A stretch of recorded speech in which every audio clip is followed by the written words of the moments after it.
can't tell, so Taylor Faye, bienvenue we canal. So this video has actually been highly requested and it is my heat train hair journey. I'm going to start off from when I was a baby all the way until I have gotten to this point now. Pero bueno, if you have any questions along the way, feel free to leave them in the comment section below. Pero nada más se dice. Pero vamos a empezar. So when I was a baby, I had a lot of hair and it was very soft. I mean, like most babies are, but my mom would just, I guess, brush it up and just let me be on my merry way. As I started to grow and my hair started to get longer, my mom would put it in pigtails, and as it became longer and longer, she said that she noticed my hair. She described it, and I remember her saying this as a kid, she would call it spongy because my hair would be really long, but it would shrink up so much that she wouldn't even know how long my hair actually was, and she didn't know how to properly detangle it after she would wash it. She didn't have the right tools either, so she would spend a lot of time on just trying to detangle my hair after she would wash it, and she would just put it right back into its pigtails. Now when my sister came around and she had to do her hair and my hair and work, and my mom did a lot of stuff growing up, it became difficult for her to do her hair like she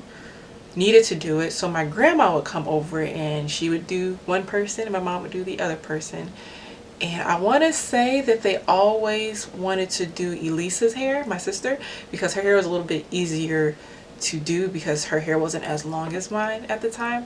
I'm trying to remember if I was tender-headed at all. I think I was a little bit, but my sister, I want to say, was really tender-headed. And actually around the age of 6 is when we started going to a hairstylist, and we would get our hair done either for like special occasions like a holiday, or you know, just so my mom can have some help. And after going to this one particular hairstylist a few times, the hairstylist had let my mom know like our hair was just a lot to handle, it was too much, and she really wanted to put a perm in our hair so it would make it easier on all of us. But my mom had decided from the start that she didn't want to put a perm in our hair. So my mom ended up finding another hairstylist, and I had talked about this in a previous video because I asked my mom how did she find this particular hairstylist that specialized in heat training, and my mom said she didn't remember. My mom ran across this lady named Miss Adrienne, and I low-key can kind of remember a little bit of the conversation that her and my mom was having when they first met. My mom was just expressing her concerns about not really being able to manage our hair like she wanted to and didn't want to put a perm in it. And I remember the lady saying, these girls don't need a perm, their hair is very easy to manage, you just have to know how to properly manage it. And she said what she actually would do is heat train our hair, so that way over time it would become way easier for my mom to be able to do it herself. And in addition to that, she said she will also be able to help us to continue to grow our hair, and she did exactly that. We usually went to her every 2 weeks to a month for a few years, and after she would straighten our hair, she would put it back in pigtails upon my mom's request. And throughout many years my mom would just put our hair into pigtails, and this lasted all the way to 8th grade. And we got teased about it quite a bit too, because nobody in middle school was wearing their hair in these pigtails. But that actually did help us maintain a lot of our length. And I remember every morning we would sit at the vanity and my mom would brush our hair. She would put MIZANI on it, which is why I swear by MIZANI and why I still use it today. She would put it so it would smooth the hair out. She would brush it up, put the beads back on there, retwist it, and we'd be on our way. And then like once a week she would change up the style. You might have 2 pigtails one week, or we may have one to the side one week or whatever. And then she would spend her time detangling it once every few days, but most of the time she would just brush it up, put it back in the ball. So once I got to high school, I said I'm no longer wearing my hair like that. So I will basically wear it down, and we would still want to say we're getting our hair done by Miss Adrienne, and I would usually just put it in a ponytail, or I would do half up, half down. Once I became a sophomore in high school, I went to a different high school, transferred to a different one, and my cousin actually showed me how to straighten my hair, and we had all the tools for it. So I guess, I don't know, I guess my mom was straightening our hair sometimes too when we couldn't go to Miss Adrienne. See, my cousin Pumpkin, shout out to you Pumpkin, showed me how to straighten my hair, and from that day forward my life was forever changed. She straightened my hair so good. I had never seen my hair that silky straight before. Not saying Miss Adrienne, like Miss Adrienne did a great job, but we would always have to put our hair basically back into these pigtails, so I never really saw how my hair would be flowy and stuff like that after it was finished. And Miss Adrian usually straightened our hair with a hot comb, and then she had these, like, what is the thing called, curling iron, but you set it in the little heater thing, you know. So this was actually a flat iron that my cousin used on me, and I just felt like the results were a little bit different. So after my cousin showed me how to straighten my hair with the flat iron, I was going crazy with the flat iron. I was literally straightening my hair every single day, thinking that there would be no repercussions or anything from it. I didn't know the dangers of heat like that. So I would wash my hair once a week, but I would put the flat iron into it every day because I wanted it to have this fresh, just straight, sleek look every time I went to school. And I remember after a few weeks, people were starting to say, "Hey, Sierra, are you cutting your hair?" And I'd just be like, "No, y'all haters," like, because I'm walking around with my hair all flowy and luscious, and y'all trying to say that I'm cutting it, and I'm not. Y'all just hating, whatever. But lo and behold, my hair actually was getting shorter. So I didn't actually notice my hair was getting shorter until my junior year when I looked at one of the school pictures that I took. But I still was like, hey, my hair is long. I don't care. I was still flat ironing it every day. I ended up having a shoot like around the end of my junior year, the start of my senior year. And the lady was just like, your hair is completely damaged. I need to cut this off. And I was like, I really don't want to cut off. But I'm like, if you need to trim it, I guess you can.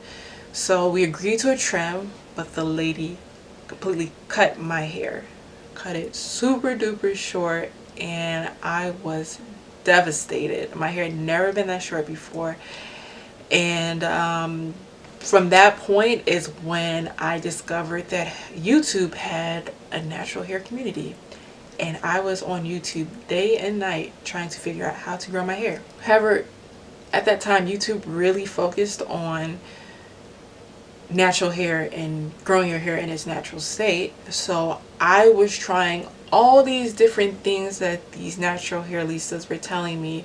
I was even trying to wear my hair natural, but I didn't like my natural hair because my hair at that point was damaged for the most part, heat damaged, and even parts that weren't damaged were just simply heat trained.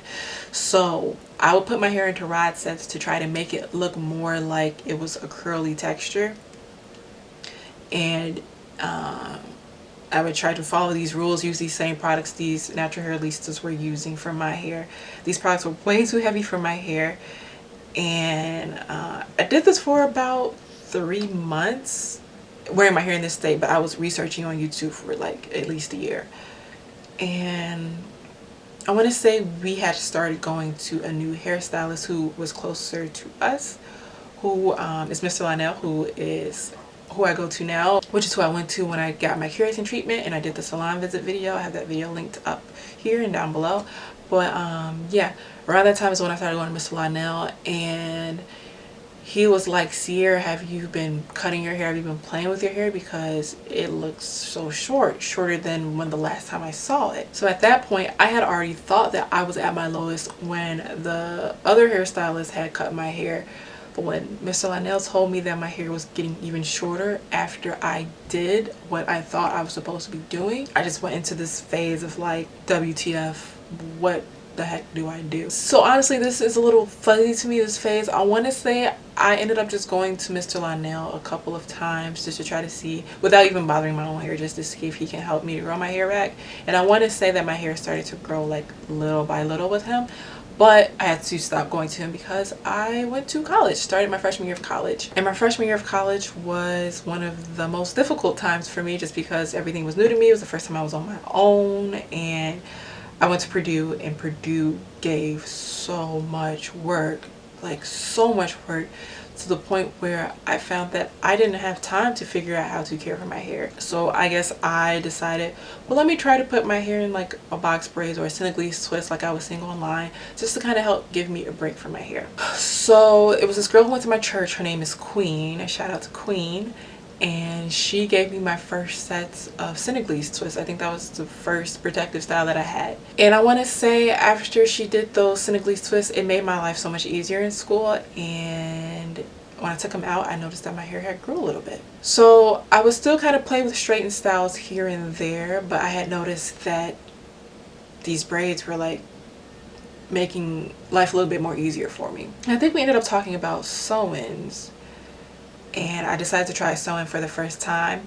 I had went and got the weave from the beauty supply store, so when she installed it, it looked amazing, but it was something that I really couldn't maintain that well just because the weave kept getting all matted and tangled. But I found myself getting addicted to the sewing because I loved how natural it looked on me. So I found myself just constantly getting protective styles for a while until my hair had grew enough for me to notice, and I said, I'm going to start to use protective styles to help grow out my hair.